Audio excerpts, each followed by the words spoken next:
যে কোনো অনুষ্ঠানে এলইডি স্ক্রিন বায়নার জন্য সরাসরি যোগাযোগ করুন আমাদের এই স্ক্রিনে দেওয়া নম্বরে। থ্যাংক ইউ বন্ধুরা।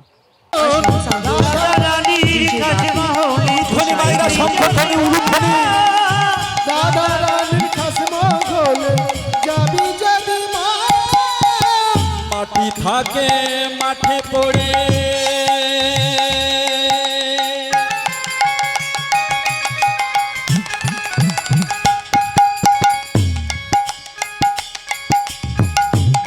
থাকে মাঠে পড়ে। শুধু ভক্তমন্ডলী মায়েরা, মাটি কোথায় পড়ে থাকে বাবা? মাটি কোথায় পড়ে থাকে? মাঠে। তাই শাস্ত্রে বললেন মাটি থাকে মাঠে পড়ে কোদালে কাটিয়া তারে। মাটি থাকে মাঠে পড়ে কোদালে কাটিয়া তারে। ঘরে এনে কুম্ভকারে, ঘরে এনে কুম্ভকারে, ঘরে এনে কুম্ভকারে, ওই ঘরে এনে কুম্ভকারে। ওরে কত সযতন রাধা রানীর খাস মহলে যাবি যদি রাধা রানীর খাস মহলে যাবি যদি রাধা রানীর খাস মহলে যাবি কৃষ্ণ হরি রাধা রানীর খাস মহলে যাবি যদি রাধা রানীর খাস মহলে যাবি যদি। কি বললেন? মাটির মতো হওরে খাঁটি পণ করো জীবন মরণ, রাধা রানীর খাস মহলে যাবি যদি। তারপর কি বলছে? মাটি থাকে মাঠে পড়ে কোদালে কাটিয়া তারে, ঘরে এনে কুম্ভকারে করে কত সযতন। আস্তে। তাহলে রাধা রানীর খাস মহল কোথায়? বাবারা আপনারা বলুন, রাধা রানীর খাস মহল কোথায়? রাধা রানীর খাস মহল হলো বৃন্দাবনে। এটাই গৌর কৃষ্ণ প্রেমানন্দে হরি বল হরি বল। তাহলে রাধা রানীর খাস মহল হলো বৃন্দাবনে। বৃন্দাবনটা মায়েরা কত ক্রোশ? বৃন্দাবন হলো 84 ক্রোশ।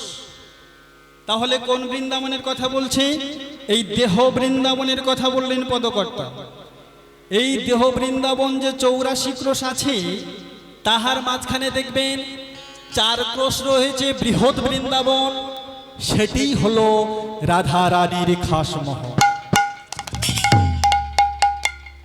তাহলে কি বলছে? মাটির মতো হওরে খাঁটি পণ করো জীবন মরণ, রাধা রানীর খাস মহলে যাবি যদি মন। মাটি থাকে মাঠে পড়ে কোদালে কাটিয়া তারে, ঘরে এনে কুম্ভকারে করে কত সযতন। কুম্ভকার অর্থাৎ কারিগর মায়েরা কি করে? মাঠে থেকে মাটিটা কেটে নিয়ে এসে গৃহে নিয়ে এসে কি করেন? কোদাল দিয়ে কেটে নিয়ে এসে তার ঢেলাগুলো ভালো করে ভেঙে নেয়। ভেঙে নেওয়ার পরে কি করে? জল ঢেলে কাদা করে।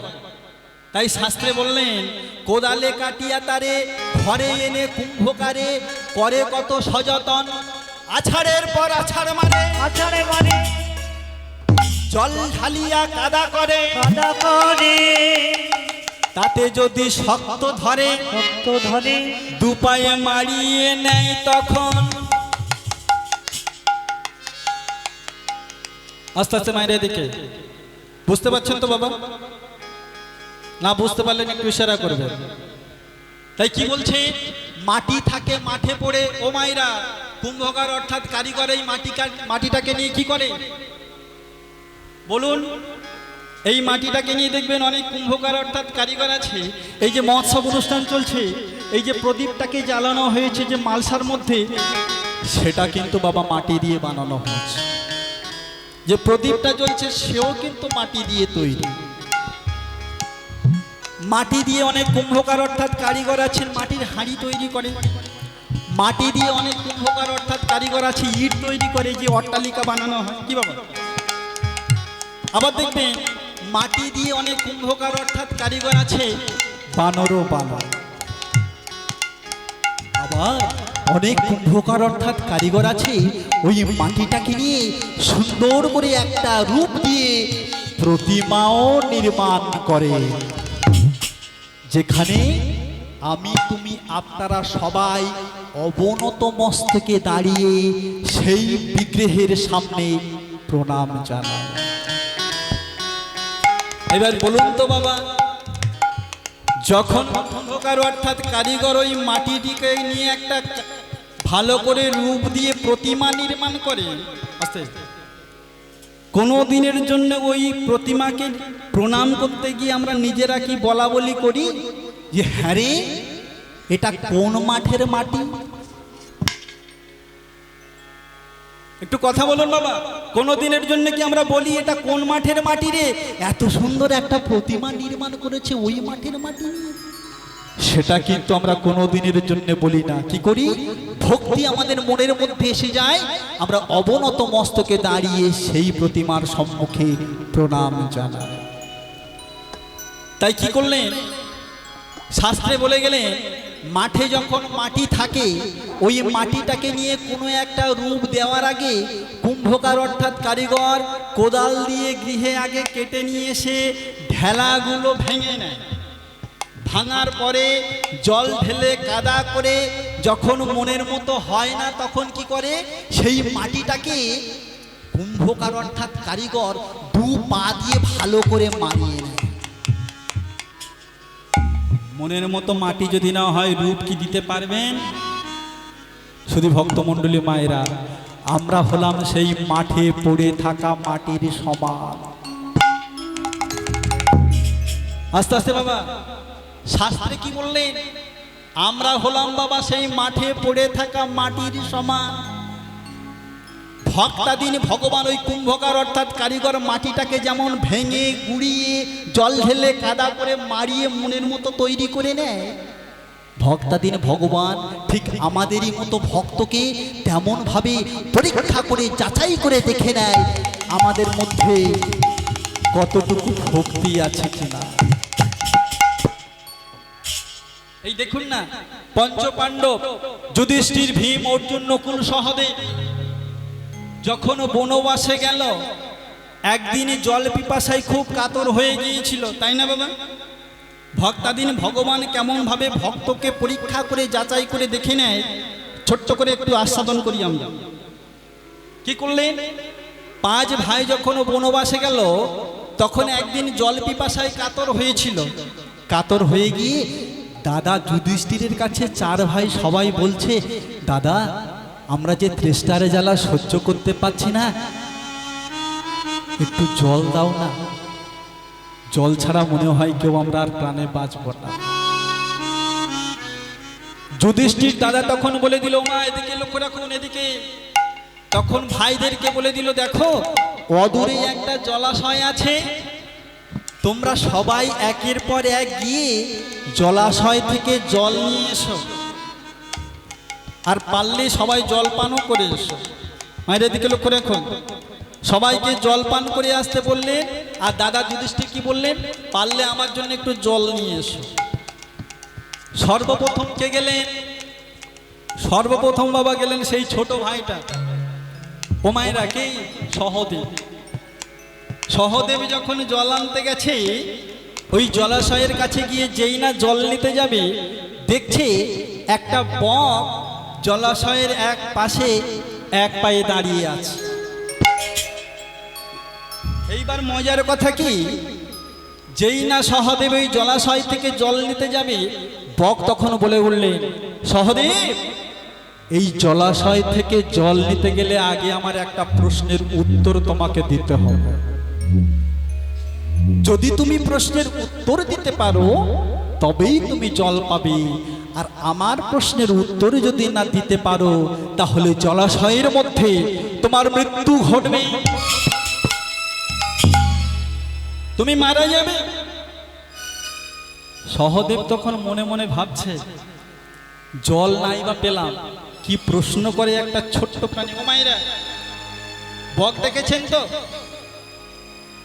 বলুন একটিবারের জন্য হাত তুলে, বক দেখেছেন আপনারা? মায়েরা সবাই দেখেছেন। কেমন দেখতে বলেন তো? সাদা, কালো। কত বড়? এ আমার দেখাচ্ছে এত বড়, কেমন অবস্থা দেখুন শুধু ভক্তমণ্ডলী মায়েরা, কতটুকু হয় একটা ছোট্ট প্রাণী না, হ্যাঁ? কেমন ভক্ত দেখুন।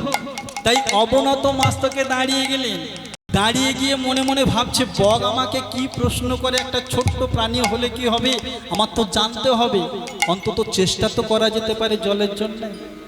করজোড়ে দাঁড়িয়ে গেলেন, যেই না দাঁড়িয়ে গেছে এমতো অবস্থায় বক সহদেবকে প্রশ্ন করছে, কি বলছে, কি বাবাটা কি আশ্চর্য পদ বলি করে, কঞ্জন সুখী হয় এই চরাচরে, এই চরাচরে।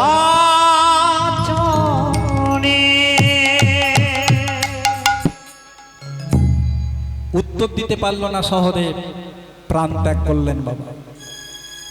নকুল গেল, সেই একই রকম প্রশ্ন করলেন, সেও উত্তর দিতে পারল না, জলাশয়ের মধ্যে বাবা প্রাণ ত্যাগ করলেন। ওদিকে আমার হয়েছে কি, তৃতীয় পাণ্ডব আমার চলেছে, জলান্তে জলের জন্য তো নিজেদেরকে ধরে রাখতে পারছে না, জলের অপর নাম হলো বাবা জীবন, জল ছাড়া কেউ আমরা বাঁচতে পারি নাই। তাই তৃতীয় পাণ্ডব চলেছে। তৃতীয় পাণ্ডব কে ছিল? তৃতীয় পাণ্ডব কে ছিল? হ্যাঁ, এই কাদের নিয়ে কীর্তন পরিবেশন করতে এসেছি, এ বলে তৃতীয় পাণ্ডব ভীম। ভীম তৃতীয় পাণ্ডব? মায়েরা বলুন তো তৃতীয় পাণ্ডব কে ছিল? অর্জুন ছিল। শুনে নাও ভালো করে, এতদিন ধরে আছো তবু জানতে পারছো না, হ্যাঁ? একটু শুনে শুনে মনে রাখতে হয়। যাই হোক, তৃতীয় পাণ্ডব ছিল কে? অর্জুন। সে গিয়েছে জলান্তে, সেও কিন্তু একই প্রশ্ন করলো, উত্তর দিতে পারলো না, সেও প্রাণ ত্যাগ করলে। এইবারে চলেছে দ্বিতীয় পাণ্ডব ভীম বাবা, অত বড় একটা শক্তিশালী বীর, সেও জলের জন্য ঠিক থাকতে পারছে না, সেও টলতে টলতে যখন জলাশয়ের কাছে জল নিতে যাবে, বক তাকেও সেই মাগো একই প্রশ্ন করলেন, উত্তর দিতে পারল না, ভীম ধরাশায়ী হয়ে পড়ে গেল, প্রাণ ত্যাগ করলেন। দাদা যুধিষ্ঠির মনে মনে ভাবছে যে চারটি ভাই কখন জল আনতে গেল, এখনো তো ফিরে এলো না, দেখি দেখি ঘটনাটা কি ঘটেছে। এই বলেই দাদা যুধিষ্ঠির যখন এগিয়ে চলেছে, দেখতে দেখতে যখন জলাশয়ের কাছে পৌঁছে গেছে, পৌঁছে গিয়ে বাবা যেই না জলাশয় থেকে জল নিতে যাবে, বক তো ওই এক পায়ে দাঁড়িয়ে আছে, সে তখন চিৎকার করে বলে উঠলেন, যুধিষ্ঠির শোনো, এই জলাশয় থেকে জল নিতে গেলে আগে আমার একটা প্রশ্নের উত্তর তোমাকে দিতে হবে। যদি প্রশ্নের উত্তর দিতে পারো তবেই তুমি জল পাবে, আর যদি না প্রশ্নের উত্তর দিতে পারো তাহলে ওই তোমার চারটি ভাইয়ের অবস্থা যেমন হয়েছে, তাদের তো ডাকলে আর সাড়া দেয় না, তারা যে সবাই চিরনিদ্রায় নিদ্রিত হয়ে গেছে, ঠিক তেমন ওই চারটি ভাই যেমন ভাবে মারা গেছে, তোমারও মৃত্যু ঘটবে এই জলাশয়ের মধ্যে। আর যদি উত্তর দিতে পারো শুধু জল পাবে না। ও মায়েরা কি বললেন? উত্তর যদি দিতে পারো জল শুধু পাবে না, এই চার ভাইয়ের মাঝখান থেকে যে কোনো একটি ভাইকে তুমি জীবিত অবস্থায় ফিরে পাবে। নিতাই গৌর কৃষ্ণ প্রেমানন্দে হরি বল হরি বল। চমকে উঠলেন যুধিষ্ঠির, দেখি তাই তো আমার চারটি ভাই আজকের যে চিরনিদ্রায় নিদ্রিত হয়ে গেছে, তারা যে সবাই মারা গেছে, তাদেরকে ডাকলে আর সাড়া দেয় না। তাই তো এইবার আমি বুঝতে পেরেছি যে আমার এই চার ভাই জল আনতে গিয়ে কেন তারা ফিরে আসেনি। তাই কি করলে মনে মনে ভাবছি, আমি আমার কোন ভাইকে ফিরিয়ে নেব বাঁচিয়ে? যুধিষ্ঠির মনে মনে ভাবছে মাগো, কাকে? ভীমকে, অর্জুনকে, না নকুলকে, না ওই সহদেবকে? কেমন অবস্থা মায়েরা লক্ষ্য রাখো, এদিকে মায়েরা একটা এদিকে। যুধিষ্ঠির মনে মনে ভাবছে কাকে বাঁচিয়ে নেব, ভীম, অর্জুন, নকুল না সহদেবকে? না না না না না না, তার আগেই বগ আমাকে কি প্রশ্ন করবে সেটা তো আমাকে জানতে হবে। যদি মাগো ওই বকের প্রশ্নের ঠিক মতো উত্তর আমি না দিতে পারি, তাহলে আমি যুধিষ্ঠির নিজে তো প্রাণে বাঁচব না। আর এই চার ভাইকে আমি কেমন ভাবে আশা রাখতে পারি? তাই করজোড়ে দাঁড়িয়ে গিয়ে যুধিষ্ঠির কি করলেন, সেই বকের সম্মুখে বলছে, ওগো বক, একটিবারের জন্য বলো তোমার সেই প্রশ্ন। যখন এমন কথা বলেছে তখন বক সেই তার প্রশ্ন যুধিষ্ঠিরকে বলছে, শোনো যুধিষ্ঠির, তাহলে তুমি বলো কি বাবারটা কি আশ্চর্য পদকারী বলে কোনজন সুখী হয় এই চরাচর? ওগো যুধিষ্ঠির, সব থেকে সুন্দর কথা কি? বাবা একটু লক্ষ্য রাখবেন, চারটে প্রশ্ন করেছিল, যুধিষ্ঠির একের পর এক উত্তর দিচ্ছে। চারটি প্রশ্ন, ওমা এদিকে, কি বাবারটা, অর্থাৎ সব থেকে সুন্দর কথা কি, সব থেকে আশ্চর্যের বিষয় কোনটি, সব থেকে শ্রেষ্ঠ পদ কোনটি, আর সব থেকে সুখী ব্যক্তি কোনজন? এই চারটি প্রশ্ন করলেন। যুধিষ্ঠির মহারাজ করজোড়ে দাঁড়িয়ে গিয়ে বকের একের পর এক উত্তর দিচ্ছে। কি? ওগো বক, সব থেকে সুন্দর রসমিশ্রিত কথা যদি হয়ে থাকে সেটা হচ্ছে এই কৃষ্ণ কথা, অর্থাৎ হরিনাম সংকীর্তন। বিদায়ী গৌর কৃষ্ণ প্রেমানন্দে হরি বল হরি বল হরি বল হরি বল। যে কৃষ্ণ কথা হরি কথা বলতে গিয়ে আমরা নিজেদেরকে অবজ্ঞা করে তুলি। ও মায়েরা, কেমন কথা দেখুন, এটা আমি বলছি না, যুধিষ্ঠির মহারাজ বাবা উত্তর দিচ্ছে। এই যে হরিনাম সংকীর্তন আপনারা সবাই শ্রবণ করছেন, একটু আস্তে দাদা, একটু আস্তে, কৃপা করে একটু ভিতরে এসে বাবা আসন গ্রহণ করবেন। আপনাদের কাছে অনুরোধ, একটু কৃপা করে ভিতরে এসে আসন গ্রহণ করুন সবাই, খুব ভালো লাগবে। যাই হোক, একের পর এক বলছে যে এই যে হরিনাম সংকীর্তন আমরা সবাই শ্রবণ করছি, যুধিষ্ঠির মহারাজ বলে দিল এটাই হচ্ছে কলিযুগে সব থেকে সুন্দর রস মিশ্রিত কথা, এই হরিনাম সংকীর্তন। বক তখন কি করছে? মাথা নাড়ছে। সব থেকে সুখী ব্যক্তি কোনজন? কি বাবা? এই সমাজের সব থেকে সুখী যিনি অঋণী, অপ্রবাসী, শাক অন্ন ভক্ষণ করে যার জীবন চলে যায়, সেই হচ্ছে এই সমাজের মাগো সব থেকে সুখী ব্যক্তি। আর আশ্চর্যের বিষয়, কটা প্রশ্নের উত্তর দিল? কটা? কটা? দুটো দুটো দুটো। এইবার ঠিক কথা বলেছে। চারটি, এতক্ষণ পরে বাবা লাইনে এসেছে, চারটি প্রশ্নের মধ্যে দুটো প্রশ্নের উত্তর দিয়ে দিয়েছে। এইবার বলছে সব থেকে আশ্চর্যের বিষয় কোনটি? যুধিষ্ঠির মহারাজ করজোড়ে স্বভক্তিতে জানাচ্ছে, ওগো বক, সব থেকে যদি আশ্চর্যের বিষয় কিছু হয়ে থাকে সেটা হলো এই কলির প্রতিটি জীবের মৃত্যু। শুধু ভক্তমণ্ডলী মায়েরা, বাবা এড়িয়ে গেলে হবে না, মৃত্যু হচ্ছে আমাদের সব থেকে আশ্চর্যের বিষয়। কেন জানেন বাবা? এই মৃত্যু কার জীবনে কখনো ঘনিয়ে আসবে? ও মা, মা আপনারা বলুন, মৃত্যু কার জীবন কখন ঘনিয়ে আসবে? কেউ বলতে পারবো? আমি বলতে পারবো, সুদীপ গোস্বামী, আমার কখন মৃত্যু হবে না হবে? অনেকে বলে না বাবা আজ আছি কাল নেই। আমি আপনাদের কাছে করজোড়ে মিনতি করে বলে যাই, মাগো কালের কথা ভুলে যাও। আজ থেকে আমাদের শপথ নিতে হবে যে আজ আছি, আজ নাই। আজ যেই কীর্তন পরিবেশন করছি আপনাদের সম্মুখে, মহতি হরিবাসরে দাঁড়িয়ে দাঁড়িয়ে কত বড় সৌভাগ্য আজকে আমার, আপনাদের মতো পিতা মাতার চরণ যুগল মহতি হরিবাসরে দাঁড়িয়ে দাঁড়িয়ে দর্শন করছি। তাই এই কীর্তন পরিবেশন করতে করতে হঠাৎ হঠাৎ যদি হার্ট অ্যাটাকে আক্রান্ত হয়ে আমি সুদীপ গোস্বামী যদি এখানে মারা যায়, আমার তোটা আর এখানে কিছুই থাকবে না। সবাই দৌড়ে এসে বলবেন, হ্যাঁ রে ছেলেটার হলো কি রে? বড় জোর দৌড়ে এসে একটু মুখে জল দেবেন, মাথায় জল দেবেন। শেষে যদি না সাড়া পান, সবাই বলবেন এ তো একটা সব দেহে পরিণত হয়ে গেছে। বলে হরি বল। কি বাবা বলবেন? এই ছেলেটা যে মারা গেছে। তাই তো মৃত্যু কখন কার জীবনে ঘনিয়ে আসবে কেউ বলতে পারবে না।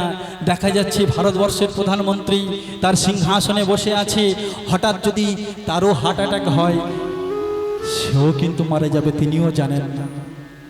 না জানি তাদের যেন না হয়, এইটুকু মিনতি করে যায়। যাই হোক শুধু ভক্তমণ্ডলী মায়েরা, তাই তো আজকে বকের প্রশ্নের উত্তর দিচ্ছে যুধিষ্ঠির। ওগো বক, তাই তো সব থেকে যদি আশ্চর্যের বিষয় কিছু হয়ে থাকবে, সেটা হলো প্রতিটি জীবের মৃত্যু। তিনটি প্রশ্নের উত্তর হয়ে গেল, আর একটা প্রশ্নের উত্তর বাকি আছে। কি না, সব থেকে শ্রেষ্ঠ পদ কোনটি? এইবার যুধিষ্ঠির মহারাজ করজোড়ে ভেবে চিনতে মাগো উত্তর দিচ্ছে। সবাই লক্ষ্য রাখুন কি বলছে।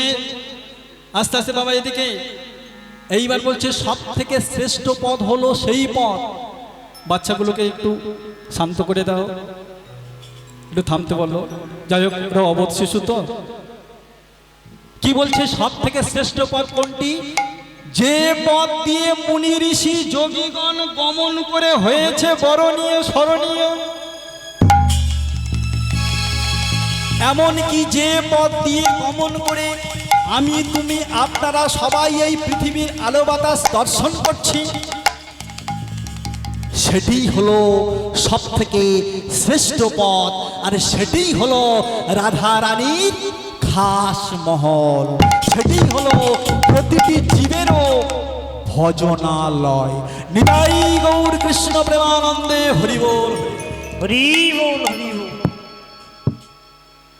এইবার বক তো সন্তুষ্ট হয়ে গেছে।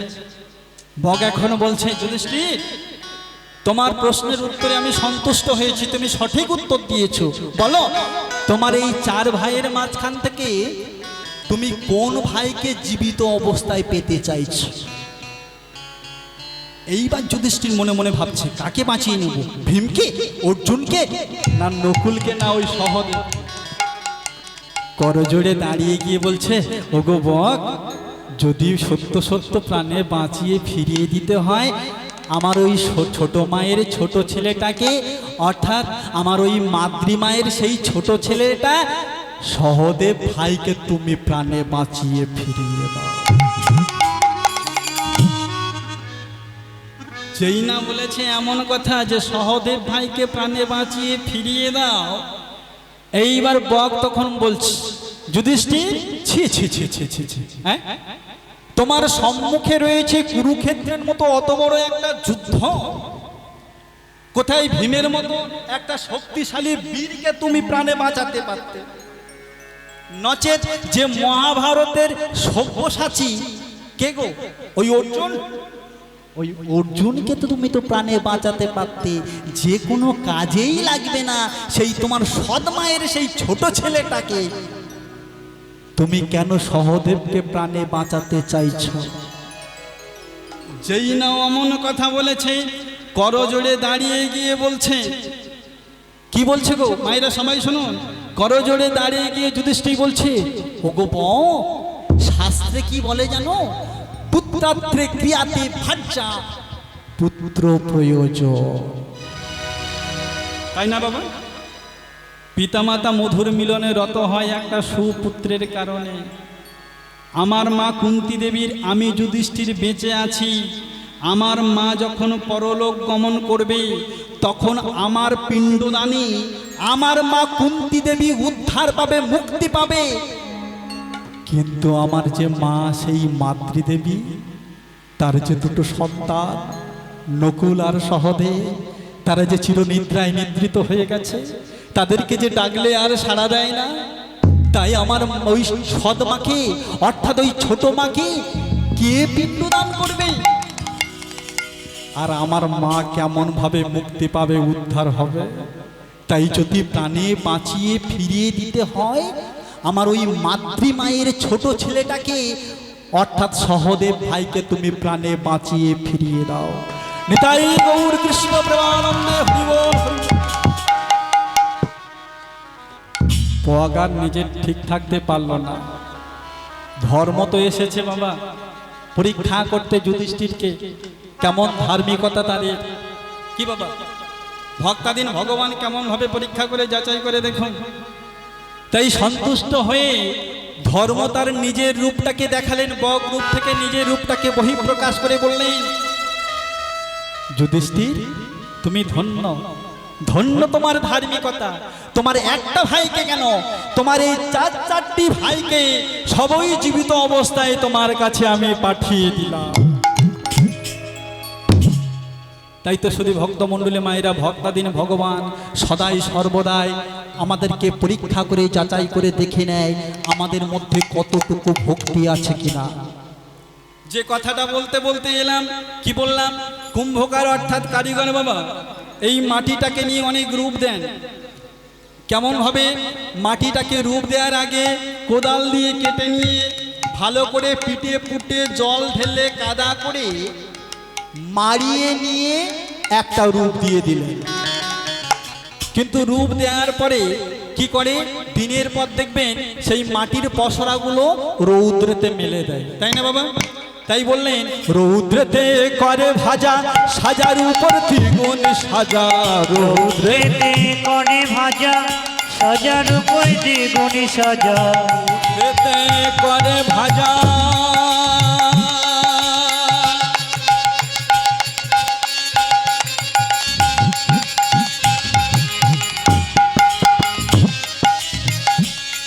আজি রৌদ্রেতে করে ভাজা সাজার উপর ত্রিগুণ সাজা, তাতে যদি না হয় সোজা, তাতে যদি না হয় সোজা, অগ্নিতে করবে তাহা। রাধা রানীর কাছে মাহলে যাবি যদি আয়, রাধা রানীর কাছে মাহলে উলুধ্বনি সংখ্যাধ্বনি মায়েরা উলুধ্বনি।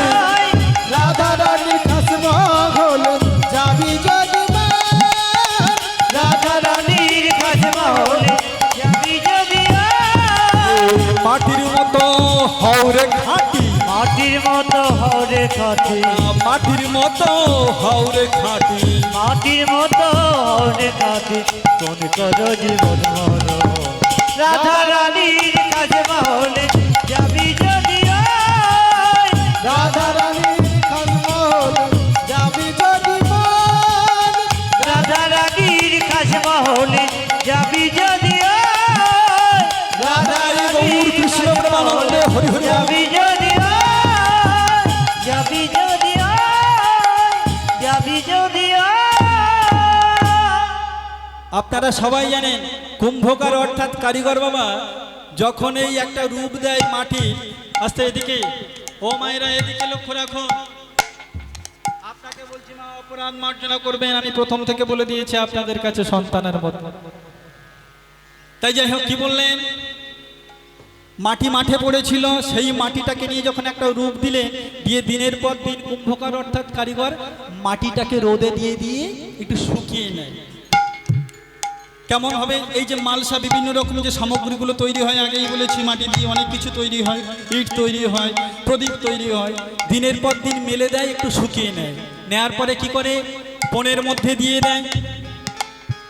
বাবারা সবাই পণ পোড়ানো দেখেছেন তো, বলুন, দিনের পর দিন পনের মধ্যে দিয়ে দেয়। এইবার পনের মধ্যে যখন দিয়ে দেয়, পণটা যখন পোড়ানো হয়ে যায়, এইবার পদকর্তা বলছে, পণ হতে বাহির করে ফাটা চোটা বাছাই করে নিয়ে গিয়ে প্রেম বাজারে প্রেমের মানুষ খরিদ করে, তুলে নিয়ে হাতের পরে কি করে, টোকার উপর টোকা মারে। তাতে যদি সন্দেহ ধরে, সেই মাল খরিদ্দারে লয় না তখন। ভালো করে লক্ষ্য রাখুন বাবা, মাঠে পড়েছিল মাটি, কুম্ভকার অর্থাৎ কারিগর কেমন ভাবে অত্যাচার করে দেখুন। ভগবান যেমন ভাবে ভক্তকে যাচাই করে দেখে নেয় তার মধ্যে কতটুকু ভক্তি আছে কিনা, কুম্ভকার অর্থাৎ কারিগর সেই মাটিটাকে নিয়ে রূপ দিয়ে দিনের পর দিন রৌদ্রে ভেজে হলো না, পনের মধ্যে পুড়িয়েও হলো না, যখন আসে পণ থেকে যখন বের করতে যায় যে মালগুলো একটু দাগি হয়ে যায়, ফেটে চটে যায়, কুম্ভকার অর্থাৎ কারিগর সেই মালগুলো সাইড করে ফেলে দেয়। কেন ওগুলো ফেলে দেয়? বাজে মাল, মানে ওগুলো চলবে না, তাই তো? তাই ভগবান আমাদেরকে ঠিক ওইভাবে পরীক্ষা করছে, মনে রেখো, একটু মনোযোগ দিয়ে শোনো। তাই কি বলছে? আসে ফাটা চোটা বাছাই করে নিয়ে গিয়ে প্রেম বাজারে। এইবার দেখুন মাইরা কোনগুলো ফেলে দেয়, যেগুলো একটু ফেটে যায় বের করতে করতে ধাক্কা লেগে, সেগুলো ফেলে দিয়ে ভালো মালগুলো পসরা সাজিয়ে নিয়ে যখন বাজারে যায় আসে। এইবার কি করলেন? তাই বলছে যখন বাজারে নিয়ে যায় তুলে নিয়ে হাতের পরে যারা খরিদ করে, মালসা হোক, কিছু হয়েছে অপরাধ, আস্তে আস্তে কিছু সমস্যা হলে বলবেন। আপনাকে বলছি দাদা ভাই, ঠিক আছে তো? তাই কি বলছে? পণ হতে বাহির করে ফাটাই চটাই বাছাই করে নিয়ে গিয়ে প্রেম বাজারে প্রেমের মানুষ খরিদ করে, তুলে নিয়ে হাতের পরে টোকার উপর টোকা মারে। আমি তুমি আপনারা সবাই টোকা মেরেছি, কি মারিনি দাদা? যখন একটা মালসা কিনতে যাই, পুজোর মালসা দেব, তখন বাজারে নিয়ে গিয়ে টোকার উপর টোকা মেরে মেরে দেখে নি দাদা এই মালটা কেমন ঢাপ ঢাপ করছে, হবে কেমন পরীক্ষা। দেখুন মাঠে পড়েছিল মাটি, সেই মাটি চলে গেল বাজারে, সেখানেও পরীক্ষা চলছে।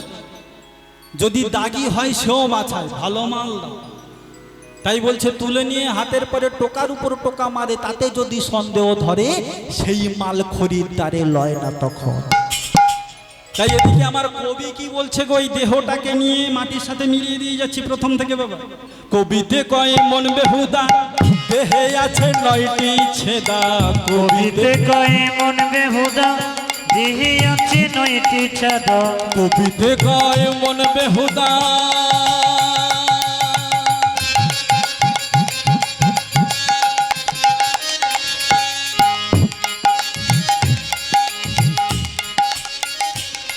আজি কবিতে কয় মন বেহুদা, দেহে আছে 9টি ছেদা।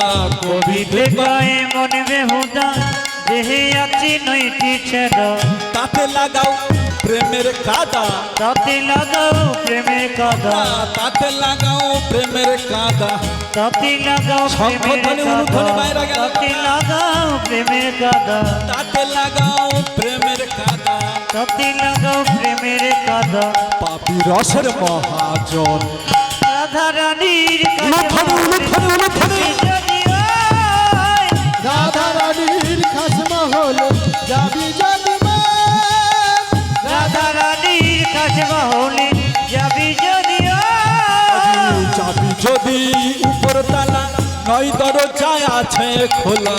যাবি যদি উপর তালা 9 দরজায় আছে খোলা। যাবি যদি উপর তালা 9 দরজা আছে খোলা। যাবি যদি উপর তালায় 9 দরজায় আছে আস্তে আস্তে খোলা। 9টা দরজা কোথায় কোথায় আছে একটু মিলিয়ে দিয়ে যায়, আপনারা সবাই জানেন। 2, 4, 6, 7, 8, আর একটা কোথায় বুঝে নিতে হবে, সবকিছু বলা যাবে না। তাই বলছে যাবি যদি উপর তলা 9 দরজায় আছে খোলা। যাবি যদি উপর তলায় 9 দরজায় আছে খোলা।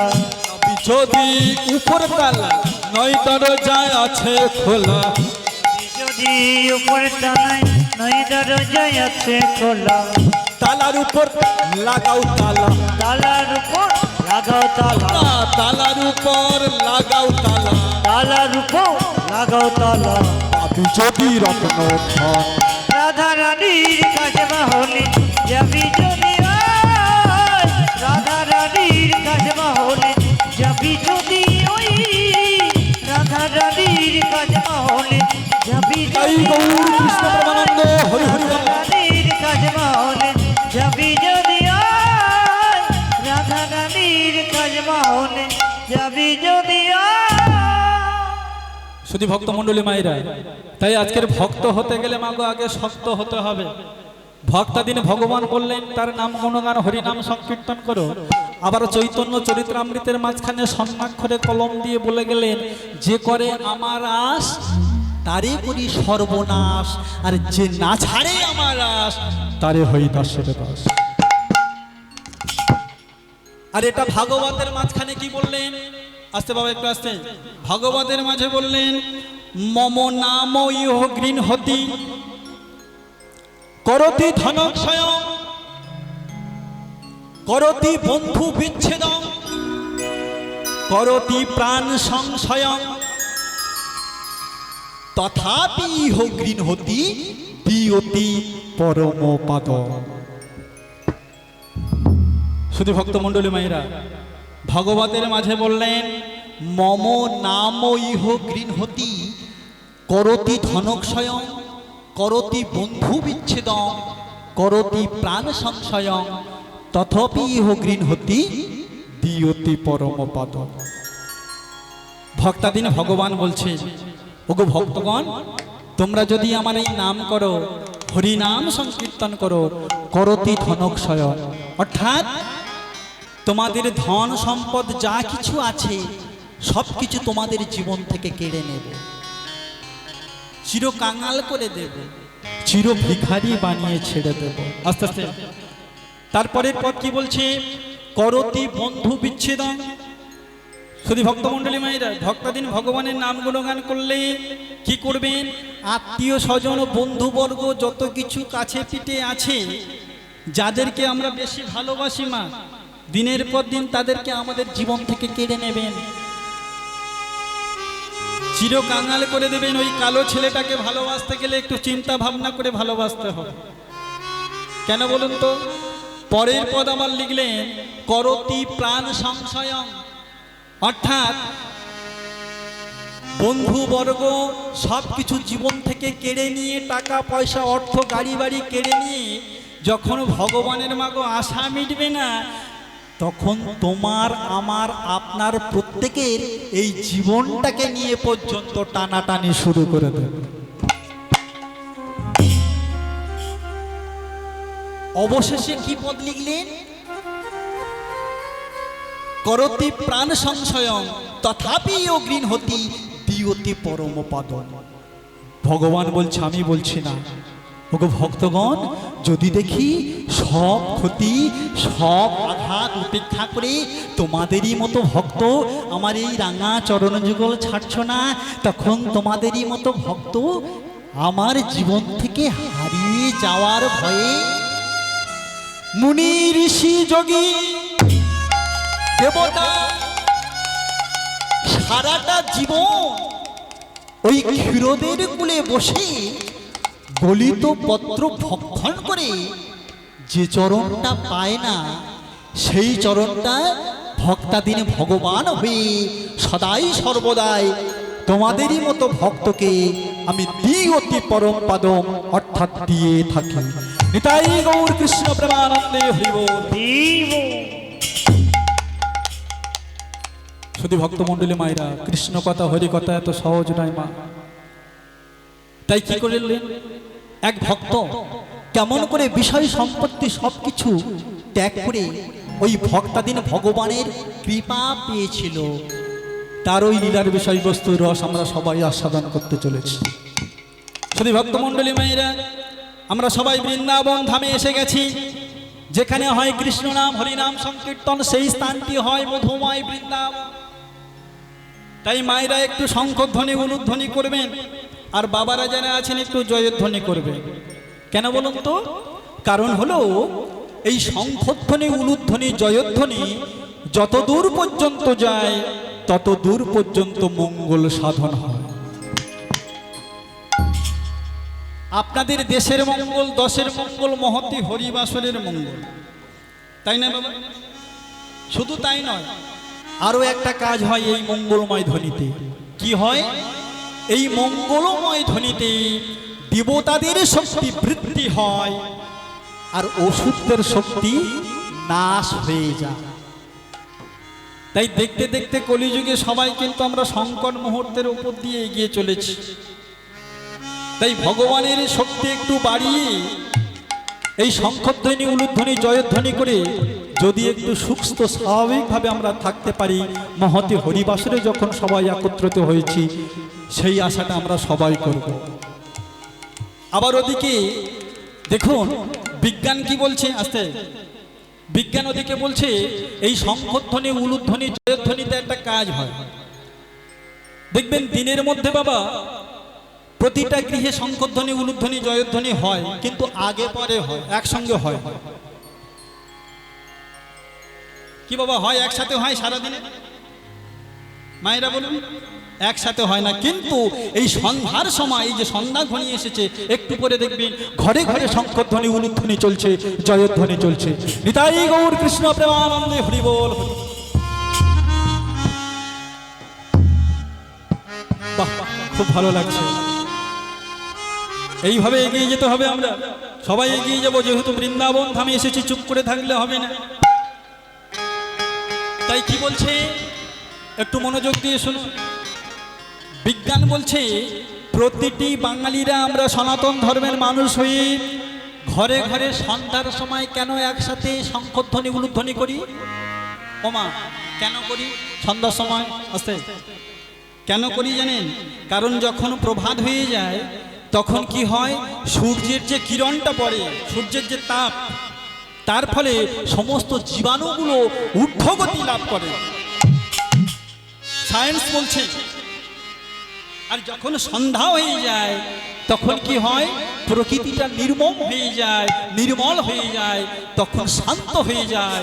অতএব সেই জীবাণুগুলো তখন ঊর্ধ্বগতি থেকে আস্তে আস্তে অধোগতি লাভ করে নিচে নেমে আসে। আর এই শঙ্খধ্বনি উলুধ্বনি জয়ধ্বনিতে এই কাজটা হয় কি না, সন্ধ্যার সময় যদি আমরা ঘরে ঘরে এই ধ্বনিটা করতে থাকি সেই জীবাণুগুলো বিনষ্ট হয়ে যায়, নষ্ট হয়ে যায়, প্রকৃতি শান্ত থাকে, আমরা সুখে শান্তিতে থাকতে পারি শান্ত পরিবেশের মাধ্যমে। এটাই গৌর কৃষ্ণ প্রেমানন্দে হরি বল।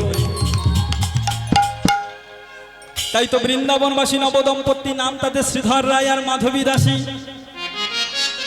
নিত্য নিত্য কি করে, কৃষ্ণ কথা হরি কথা বলে, স্বামী স্ত্রী ভয় মিলে। কেমন ভাবে? কৃষ্ণ কেশব কৃষ্ণ কেশব কৃষ্ণ মাধব সুধা মাখা এই নাম কৃষ্ণ নাম, মধু মাখা হরি নাম। কৃষ্ণ কেশব কৃষ্ণ মাধব সুধামখা এই নামে হরি নাম, মধুমখা এই নাম। কৃষ্ণ কেশব কৃষ্ণ মাধব সবাই বলুন, করে করে তালে দিয়ে সবাই বলুন। এই নামে হরি নাম, মধুমাখা এই নাম। কৃষ্ণ কেশব কৃষ্ণ মাধব সুধা মাখা এই নাম কৃষ্ণ নাম, মধু মাখা হরি নাম। কৃষ্ণ কেশব কৃষ্ণ মাধব সুধা মাখা এই নামে হরি নাম, মধু মাখা এই নাম। জপরে জপরে জপরে রসনাই, জপরে জপরে জপনে রসনা, জপরে জপনে রসনা। মধু মাখা এই নাম কৃষ্ণ নাম, মধু মাখা এই নাম কৃষ্ণ ওগো সুধা মাখা এই নাম হরি নাম। সুধা মাখা এই নামে হরি নাম। কৃষ্ণ কেশব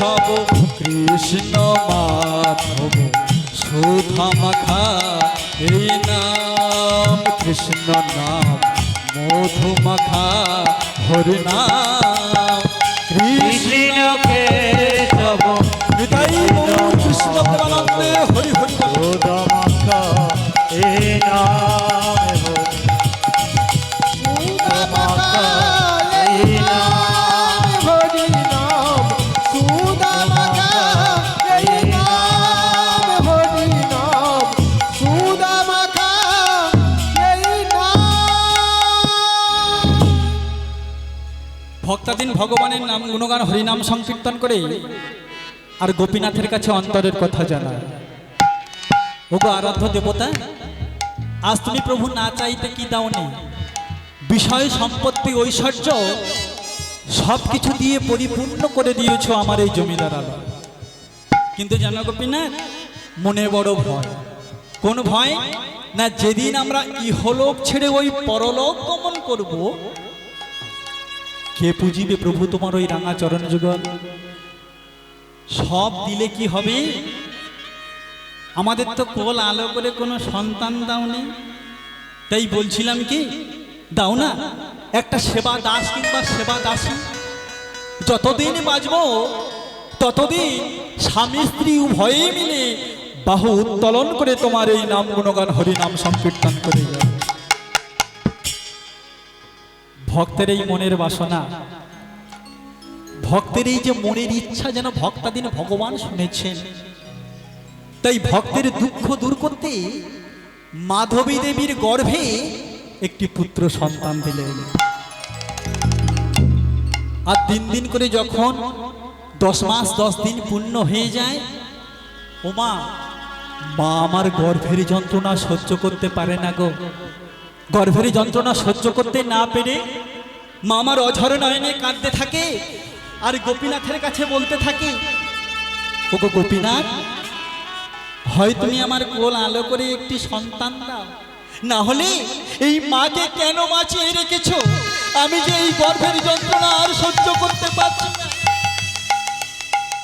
তুমি আমাকে মৃত্যু দাও। ভক্তদিন ভগবান কৃপা করলেন, যথা সময়ে মায়ের গর্ভ হতে ফুটফুটে একটা শিশু সন্তান জন্মগ্রহণ করেছে। ও মায়েরা, সন্তান যখন ভূমিষ্ঠ হয়েছে, মা যেন সমস্ত সেই গর্ভের যন্ত্রণার কথা, কষ্টের কথা ভুলে গেছে গো। কি করলেন? তাড়াতাড়ি করে সন্তানকে আমার বক্ষে তুলে নিয়েছে।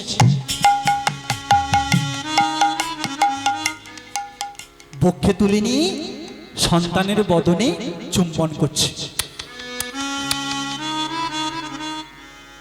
যে মা একটু আগে অসহ্য গর্ভের যন্ত্রণা সহ্য করতে পারছিল না, আর সেই মা যখন সন্তান কোলে পেয়েছে, সমস্ত গর্ভের যন্ত্রণার কথা ভুলে গেছে গো।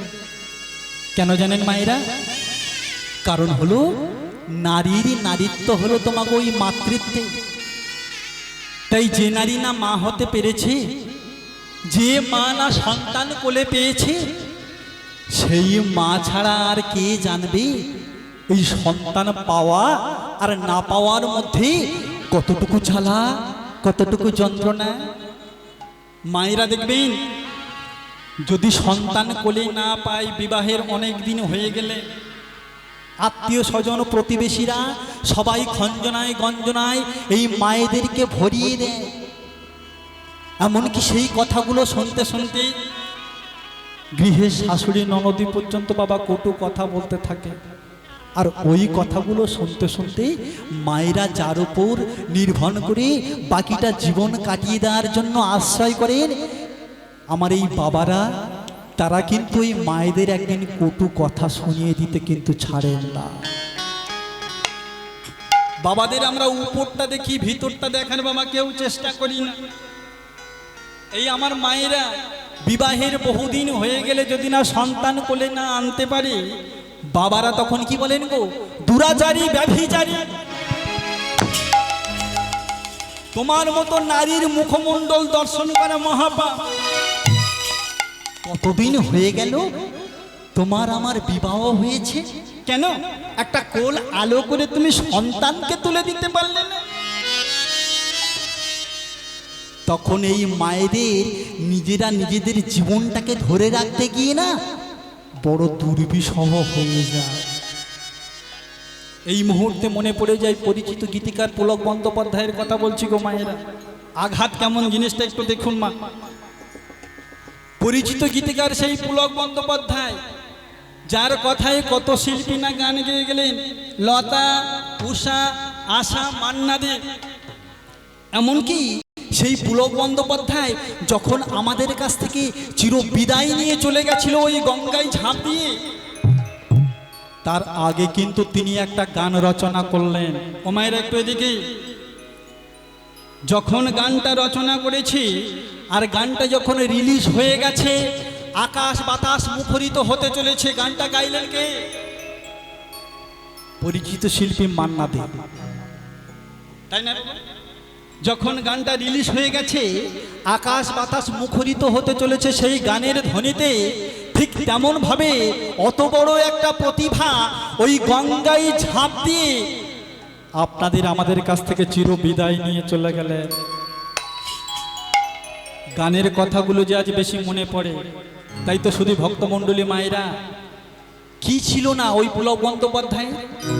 অর্থ, টাকা, পয়সা, গাড়ি, বাড়ি, মান, সম্মান, প্রতিপত্তি সব তো ছিল, তাহলে কিসের ভয়ে গঙ্গায় ঝাঁপ দিয়ে চলে গেল?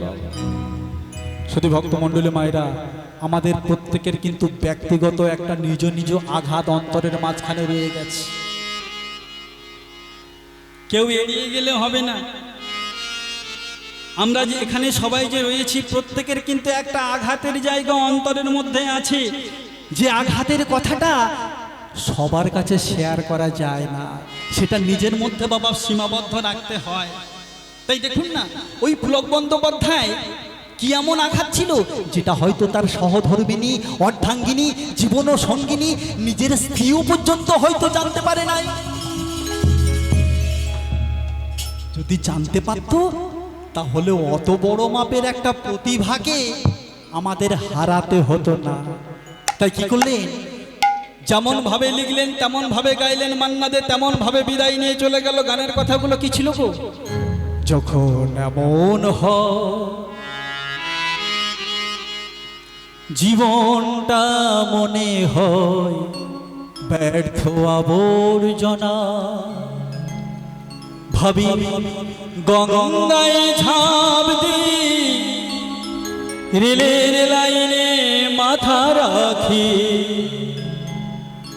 কে যেন হঠাৎ বলে আয় কোলে আয়, আমি তো আছি ভুললি তাকি, মা গো সে কি তুমি, সে কি তুমি, যখন এমন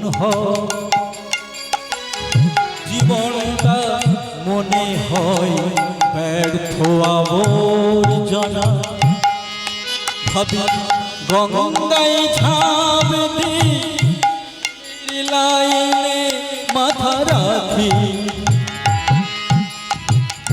কে যেন হঠাৎ বলো আয় বলে আয়, আমি তো আছি ভুললি তাকি, মা গো সে কি তুমি, সে কি তুমি।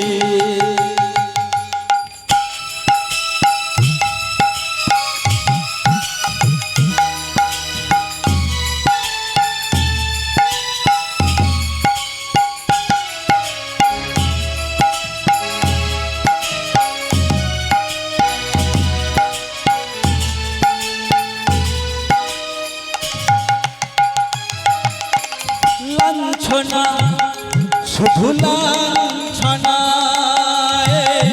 স্বজনে কটু গঞ্জনা,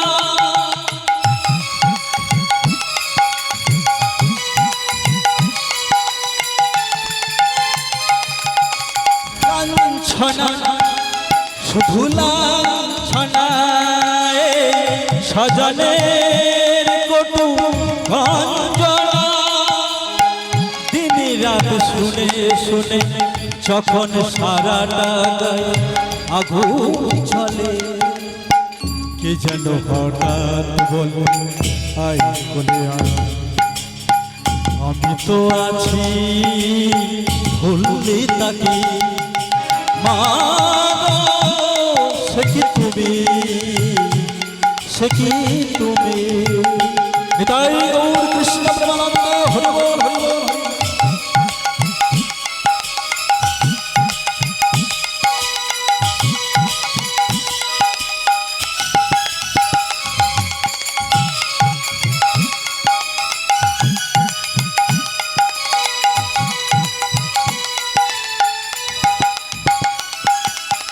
যখন ভালোবাসা বহু পথ ঘুরে চলে যায় দূর থেকে দূরে, যখন ভালোবাসা বহু পথ ঘুরে চলে যায় দূর থেকে দূরে, বন্ধুর দরজাতে যত কিছু করা ঘাত যাই বিফলে, কে যেন হঠাৎ বলে আয় বলে আয়, আমি তো আছি ভুললি তাকি, মা গো, সে কি তুমি, সে কি তুমি। যখন মন হয় জীবনটা মনে হয় ব্যর্থ আবর্জনা, ভাবি গঙ্গায় ঝাঁপ দিই লাইনে মাথা রাখি, কে যেন হঠাৎ বল আয় বলে আয়, আমি তো আছি ভুললি তাকি, মা গো, সে কি তুমি, সে কি তুমি, মা গো, সে কি তুমি, মা।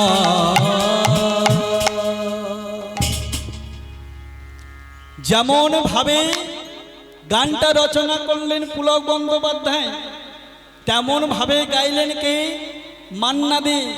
আর ঠিক তেমন ভাবে গানটা যখন রিলিজ হয়ে গেছে, গঙ্গায় ঝাঁপ দিয়ে অত বড় একটা প্রতিভা আমাদের কাছ থেকে চলে গেল বাবা। তাই তো প্রত্যেকের একটা নিজস্ব আঘাতের বাবা জায়গা আছে, এড়িয়ে গেলে বাবা হবে। তাই তো নারীর নারীত্ব হয়েছে তো ওই মাতৃত্বে। তাই যে না মা আমার মা হতে পেরেছে, যে মা না আমার সন্তান কোলে পেয়েছে, যে মায়ের সন্তান চিরদিনের মতো হারিয়ে গেছে, চলে গেছে, সেই মা ছাড়া কে জানবে এই সন্তান পাওয়া আর না পাওয়ার মধ্যে কতটুকু জ্বালা, কতটুকু যন্ত্রণা, কতটুকু আঘাত। তাই মাধবী দেবী মা আমার বহুদিন পরে যখন গোপীনাথের কৃপায় সন্তানকে কোলে পেয়েছে না, ওই সন্তানের লালন পালন করতে করতে মায়ের আমার বেলা বয়ে যায়। তবে হ্যাঁ, দেখতে দেখতে যখন সেই সন্তানের বয়স 6 মাস হয়ে যায়, আপনাদের মতো মা তো ছিল মাধবী দেবী ও মায়েরা, সন্তানের বয়স যখন 6 মাস হয় আপনারা কি করেন? কথা বলুন। সন্তানের বয়স যখন 6 মাস হয়েছিল আপনারা কি করেছিলেন? অন্নপ্রাশন, মুখে ভাত, ঠিক বলেছেন। যাই হোক, তাই আপনাদের মতো মা ছিল মাধবী দেবী।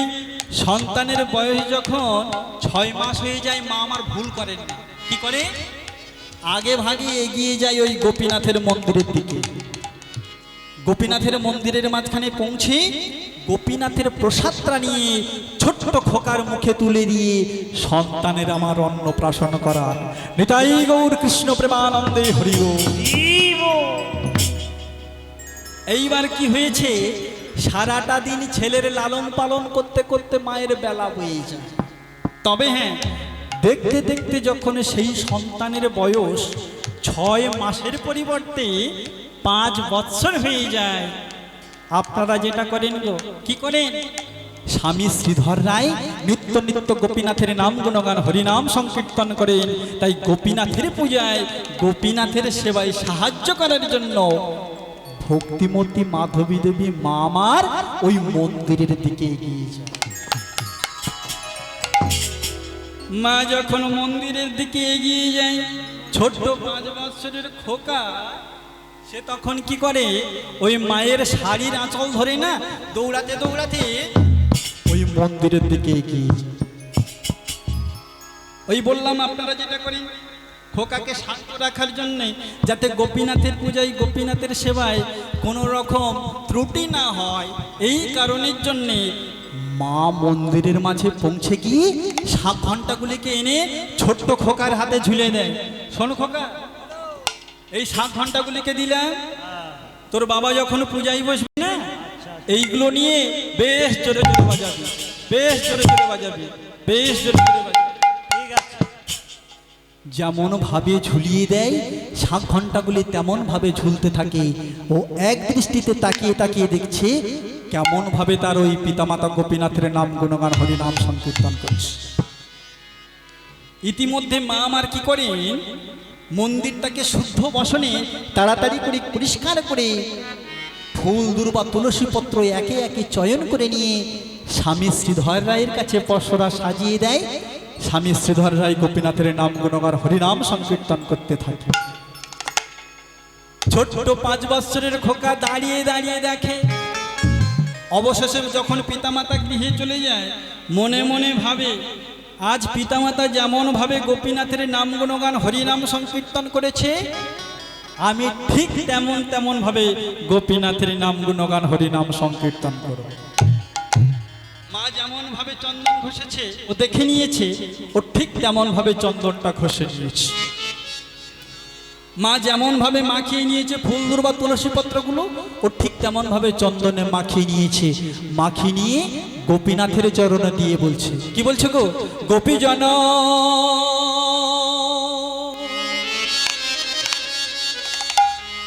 মনোচর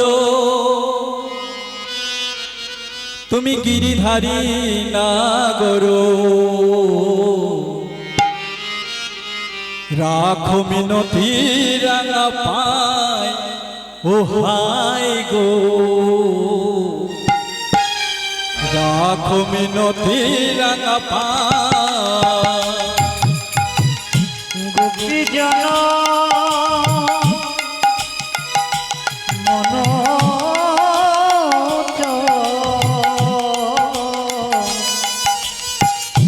গিরিধারী নাগর, রাখো মিনতি রাঙা পায় গো, রাখো মিনতি রাঙা পায়। তুমি গোপীজন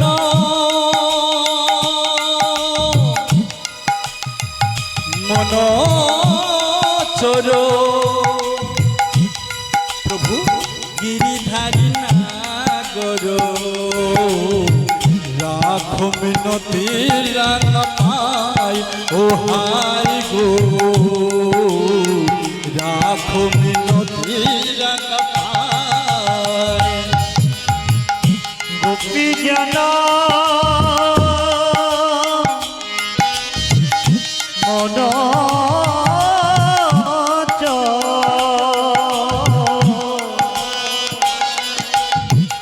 গিরিধারী নাগর, রাখো মিনতি রাঙা পায় গো, রাখো মিনতি রাঙা পায়। আজি হে রাধা মাধব দাও না করুণা তব, হে রাধা মাধব দাও না করুণা তব, হে রাধা মাধব দাও না করুণা তব, হে রাধা মাধব দাও না করুণা তব। অন্তর কাঁদে বেদনায় হায় গো, রাখো মিনতি তাই গৌর কৃষ্ণ প্রেমানন্দে হরি হরি। রাঙা পায় গো, রাখো মিনতি রাঙা পায়। গোপীজন মনোচর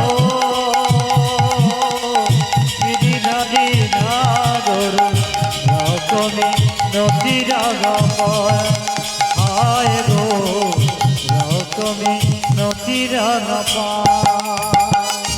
আজি তুলসী কুসুম তলে রক্ত কমল ফোটে তুলসী কমল ফোটে তুলসী কুসুম তলে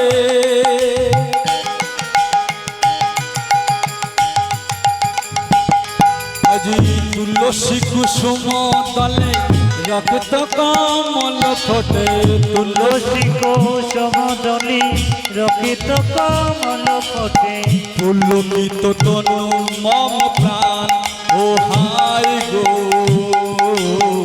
রাখ মিনতি রাঙা পার রুথের মায়েরা সব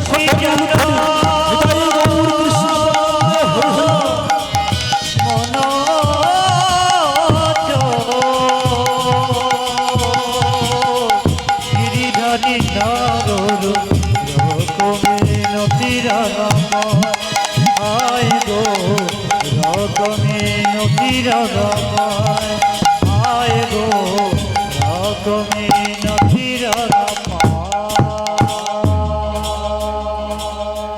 ওদিকে দেখতে দেখতে যখন ওদিকে ছোট্ট সেই 5 বছরের খোকা আমার বড় হতে চলেছে, 5 বছর বয়স হয়ে গেছে, জমিদার বাবু শ্রীধর রায় মনে মনে ভাবছে 10টা নয় 5টা নয় একটি মাত্র সন্তানকে আমার মানুষের মতো মানুষ করতে হবে।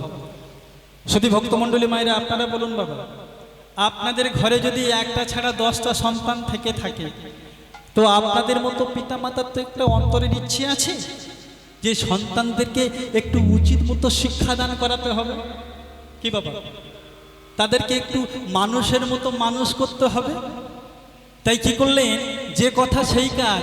জমিদার বাবু শ্রীধর রায় মনে মনে ভাবছে আমার তো 10টা সন্তান না, আমার একটি মাত্র সন্তান, তাকে যদি না মানুষের মতো মানুষ করতে পারি তাহলে জমিদার বাড়ির বিষয় সম্পত্তি কার জন্য করেছি, সব তো ওই ছোট খোকার জন্য করেছি।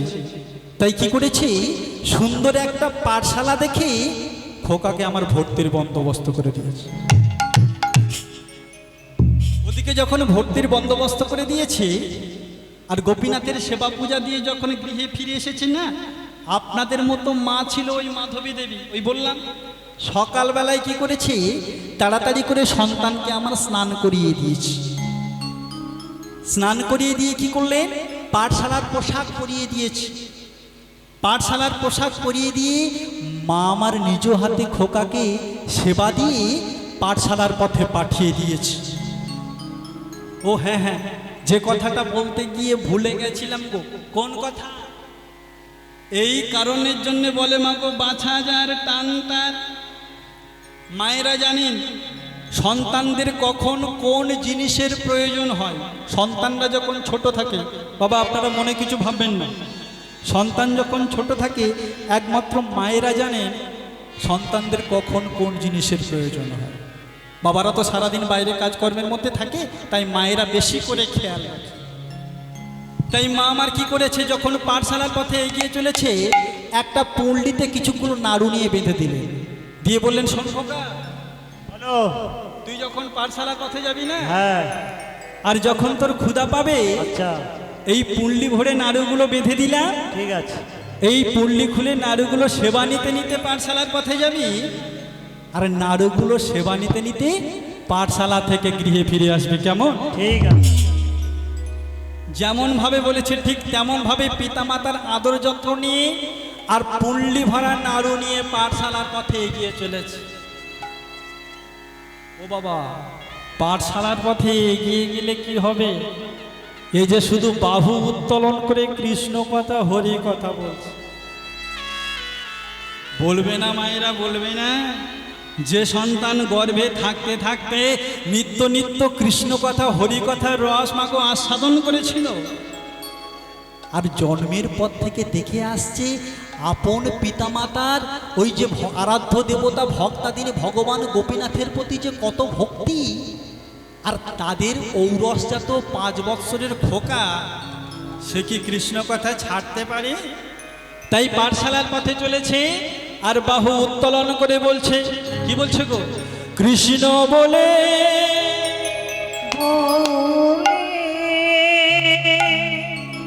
বাহু তুলে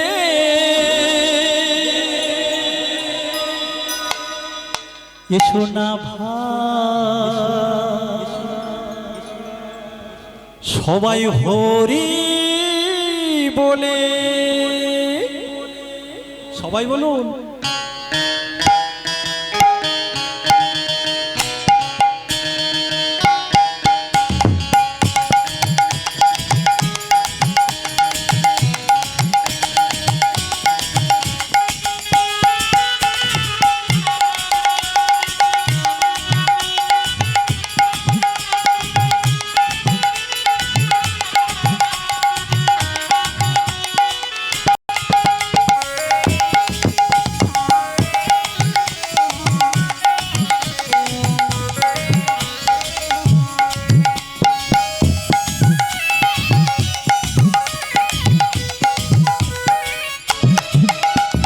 কৃষ্ণ বলে বাহু তুললে, এসো না ভাই হরি বলে, কৃষ্ণ বলে বাহু তুলে এসো না ভাই হরি বলে, কৃষ্ণ বলে বাহু তুলে এসো না ভাই হরি বলে, কৃষ্ণ বললে বাহু তুললে, এসো না ভাই হরি বলে, কৃষ্ণ বলে বাহু তুলে এসো না ভাই হরি বলে।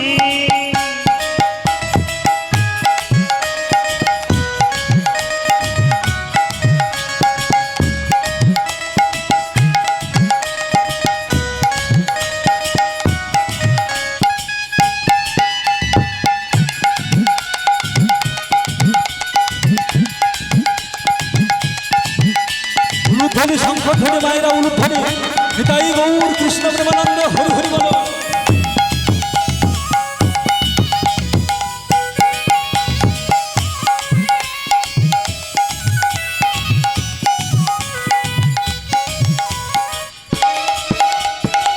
এ নামে নাই কোনো ভয়, এ নামে আছে শুধু জয়, এ নামে নাই কোনো ভয়, এ নামে আছে শুধু জয়, ও এ নামে নেই কোনো ভয়, এ নামে আছে শুধু জয়, ও এ নামে নাই কোনো ভয়, এ নামে আছে শুধু জয়, বদন ভরে বল হরি বল, বদন ভরে বল হরি বল, বদন ভরে বল হরি বল, একবার বদন ভরে বল হরি বল, বল না কৃষ্ণ কৃষ্ণ না,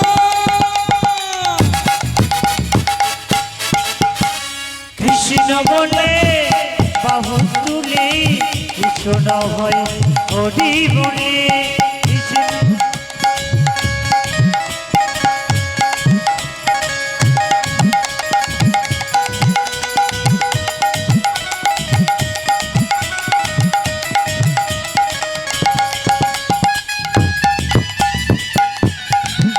করে করে তালি দিয়ে সবাই বলুন।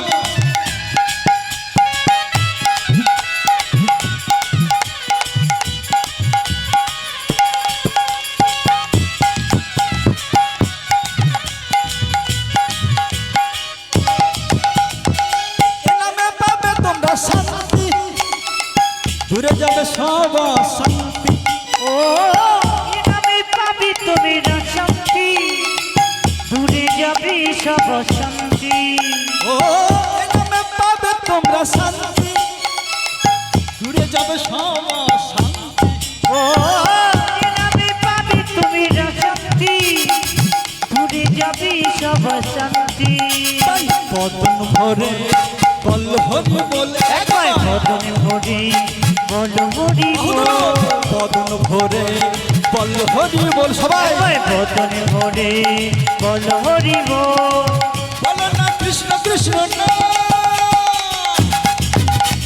কৃষ্ণ বলি বাহু তুলে কৃষ্ণ ভয় হরি বলে, একবার কৃষ্ণ বলে বাহু তুলে কৃষ্ণ ভয় হরি বলে, কৃষ্ণ ভয় হরি বলে, কৃষ্ণ ভয় হরি বলে, কৃষ্ণ ভয় নিতাই গৌর কৃষ্ণ প্রেমানন্দে হরি বল হরি বল। হরি বলে, কৃষ্ণ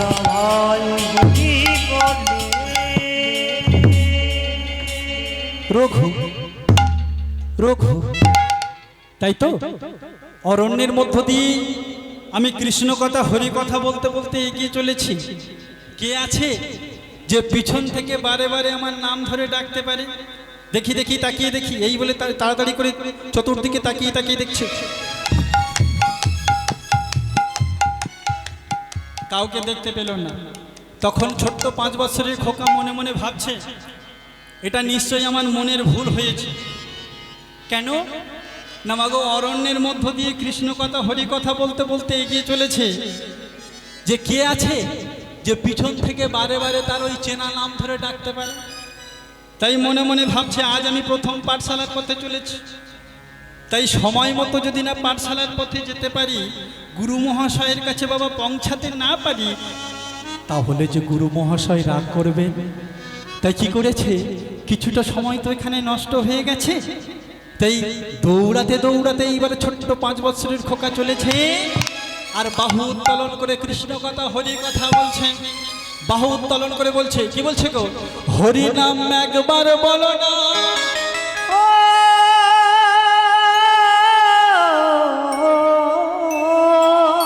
কৃষ্ণ নাম একবার বলো না,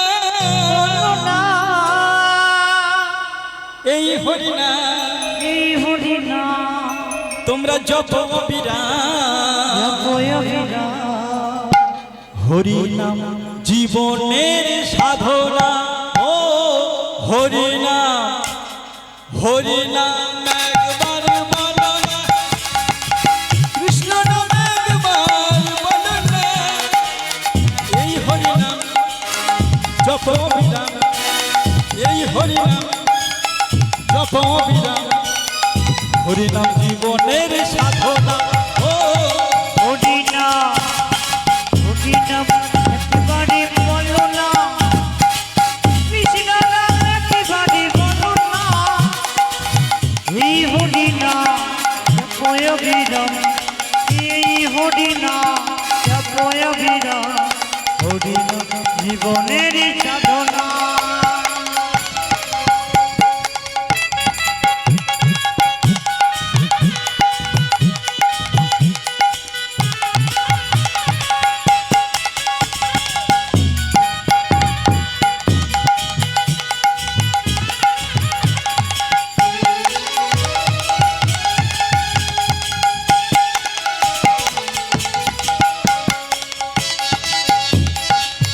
উলুধ্বনি উলুধ্বনি সংখ্যাধ্বনি উলুধ্বনি, হৃদয় গৌর কৃষ্ণ প্রেমানন্দ, হরি বল হরি বল।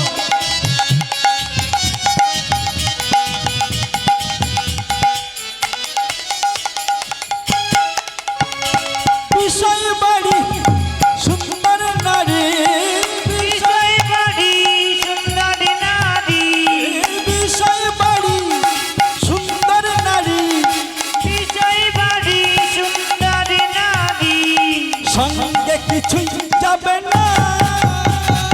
হরি নাম, ও হরি নাম একেবারে বলো না, কৃষ্ণ নাম একেবারে বলো না, এই হরি নাম জপয় অবিরাম, এই হরি নাম জপয় অবিরাম। হরি নাম জীবনের সাধনা।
কিছুই যাবে না।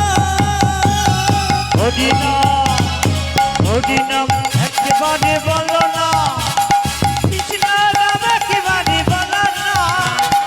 এই হরিনাম জপয় বিরাম, এই হরিনাম জপয় বিরাম। হরিনাম জীবনে